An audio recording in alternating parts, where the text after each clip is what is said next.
बड़ी सुंदर सुंदर बात आप लोग सुने। क्या बात है, यही तो प्रेम है। चुनाव चिन्ह है, कोनो दिक्कत नहीं बा। इरड़ुआ समाज के हमारे अध्यक्ष तू ही हो भैया। चुनाव निशान। अरे वाह, अरे इनके फुलवे नहीं चाहे जौन पकड़ावा होके पकड़ लीजिए भाई। ए भैया, हमारे भारत भूमि की यह परंपरा है, ये रीति है, ये रिवाज है, ये कल्चर है, ये प्रथा चली आ रही है। कोनो भी इंसान यदि शुभ कार्य शुरू करता है बेनी भैया, तो अपने आगे का सामान चेक करता है। तो चेक करे एकदम टाइट है, अपने मन चाहे देवी देवताओं की पूजा विनती इबादत आराधना किया करता है। जैसे धन के चाहे वाले लोग माँ लक्ष्मी गणेश प्रभु कुबेर जी की पूजा करते हैं, बल को चाहने वाले लोग महाबली दादा वीर बजरंग बली की आराधना करते हैं, ड्राइवरों लोग पूजा करथिन माई दुर्गा की। जैसे स्टीयरिंग पकड़ी है, गाड़ी पे चढ़ी है, कही है ए माई ए माई ए माई ए माई ए माई। जैसे हम चढ़त बानी 4-5 मिनट में उतर जाए लोग। अच्छा 4-5 मिनट में कैसे उतर जी, कहाँ पहुँच गया? जब इनकी कि नहीं ना उसकी ड्राइवर रहे। अच्छा अच्छा। ए भैया, भैया तनी समारोह का हम गवैया बजवैया पढ़वैया लिखवैया और दारू के पियवैया। अच्छा, दारू पिए वाले के का पूजा करथिन? चखना के पूजा करे ले। अच्छा, खाना ना मिला तब तनी से नमकवे चाट के काम चलाए। तोरी नहीं रहू जे पत्र फालतू बात ना करके। वंदना सूरज यदुवंशी की तरफ से उधरों से बड़ी पुरान लाइन रही, एक से बड़ी पुरान लाइन आप लोगों के सुने की मिली मार साहब।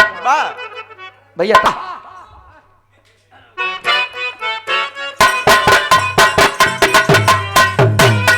बहुत अच्छे, बहुत अच्छे। जियो मालिक जियो।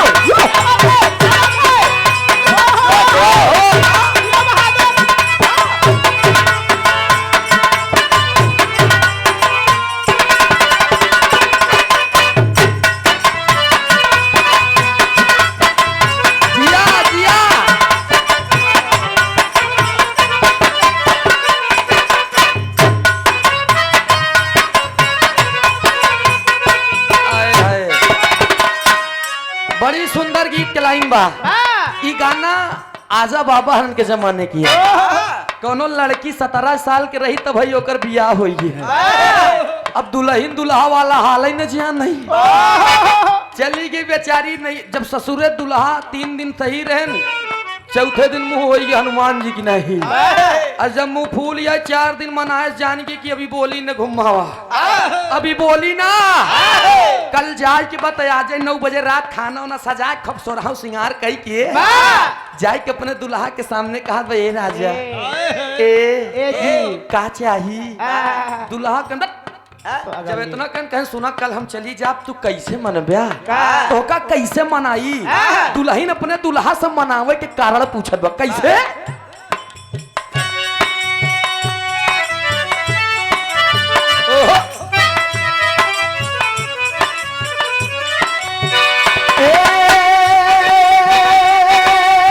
राजा हो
बाप के वंदना उधर से सुना। वाह। एक लाइन हम सिद्ध कही दे चाहे थी दोस्त कि इस दुनिया में वाह। वास्तविक क्या है, सत्य क्या है। ये अधिकार तबाह कि लोग अपने आस्था के प्रति किसी को भी गुरु, किसी को भी माँ, किसी को भी बाप, किसी को भी चाचा बना सकते हैं। ये हमारे भारत भूमि है, लेकिन सत्य क्या है, यही लाइन में संकेत बाउरी ना दास। ई प्रयागराज संगम में जे गवा अगर हम सूरज यादव है तो सूरज दास ही बन के टहरत रहे हो जा। अब है एक बात सुन भाई भैया ना रवीना जी से। रवीना जी एक बात बताएं कि अरे आप लोग चंदौली नहीं ताली बजावा, संगम में पहुंच गया का? संगम में जौन जौन ताली बजावता है ना, अरे बाप रे बाप, सब अखाड़ा मौजूद है संगम में। सब अखाड़ा मौजूद भाई, जान लिया साक्षात देवता प्रकट भा है भैया। बसंती भाई देखन नहीं अमृते बरे ये भगदड़ मचाए हैं, मर मर जाता है। तब हम मानत नहीं। सेक्टर नंबर 17 में रही कभू कभू नहीं भे हम लोग, काहे नहीं के जानता है आज जेकर संगम में पैदा ऐसे हो भैया। एक काया 100 रुपया पुरस्कार लंगड़ महाराज जी की तरफ से बहुत बहुत नमस्ते बा, प्रणाम बा। और मिश्री लाल बिसौरी की धरती से 51 रुपया का पुरस्कार। और एक जने उनका का नाम बेनाम बादशाह। अब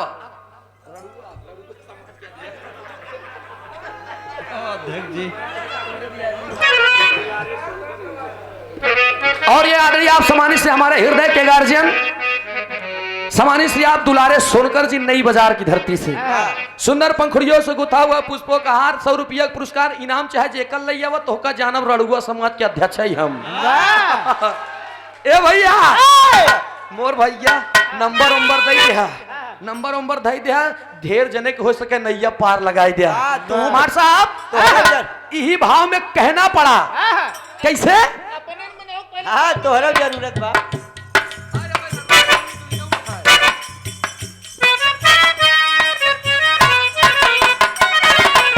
हम बतावे चाहते हैं कि सच्चाई का बा समझने योग्य बात है। हंसिए आनंद लीजिए लेकिन शब्द पर भी गौर करेंगे आप लोग। हम बताओ थी का बताओ थी मार साहब। पहिला गुरु हउए बापू माई, पहिला गुरु हउए बापू माई, पहिला गुरु हउए बापू माई। अंगुली पकड़ जिसने चलना सिखाई, अंगुली पकड़ जिसने चलना सिखाई, पहिला गुरु हउए बापू माई, पहिला गुरु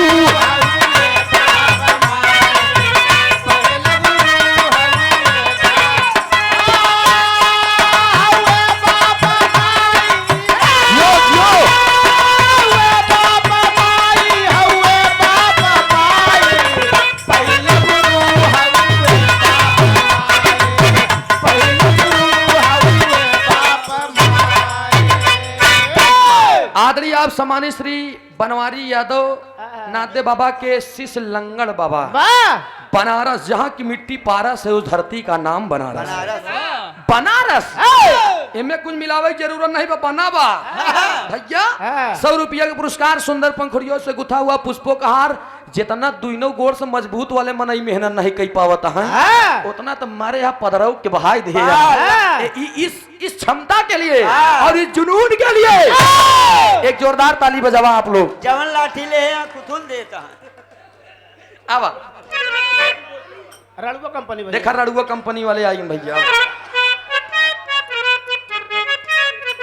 तुहार नमो बोले में था बड़े मजा आवत बा कहे कि भाई हमहू लड़ुआ यही।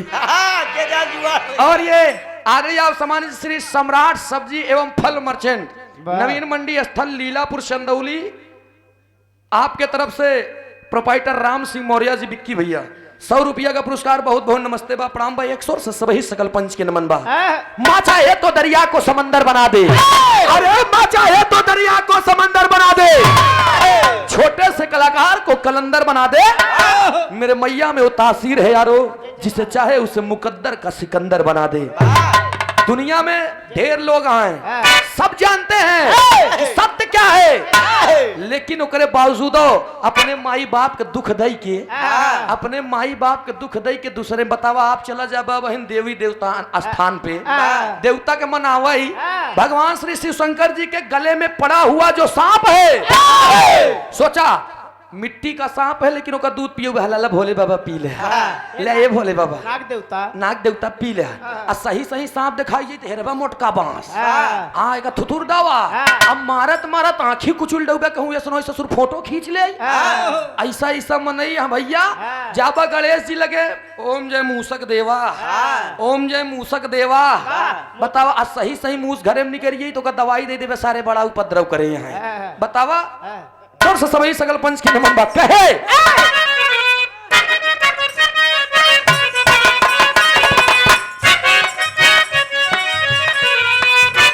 माई बाप के चरण में बचपना व्यतीत हो माई बाप के चरण में बचपना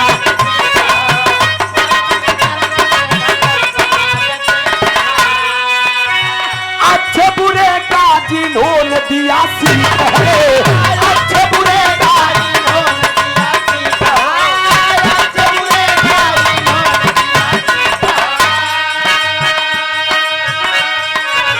ममता के आंचल जोर पलयोड़ाई ममता के आंचल जोर पलयोड़ाई पहला गुरु औए बाप माई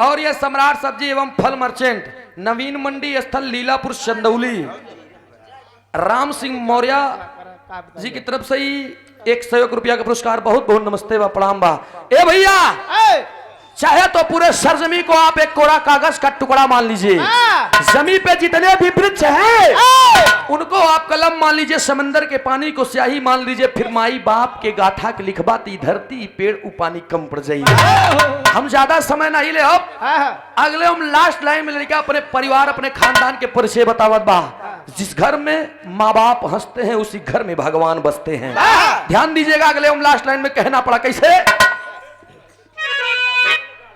अब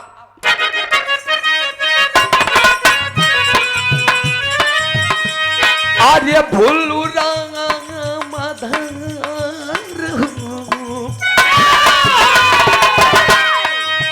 भूलू रामाधार हैदर अली भय सपनावा भूलू रामाधार हैदर अली भय सपनावा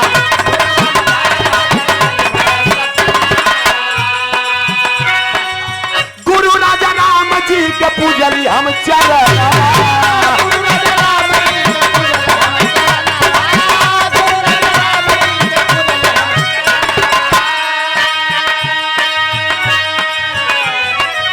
सूरत भोजराज के विजयी बनाई आर्य सूरज भोजराज के विजयी बनाई पहला गुरु वे बाप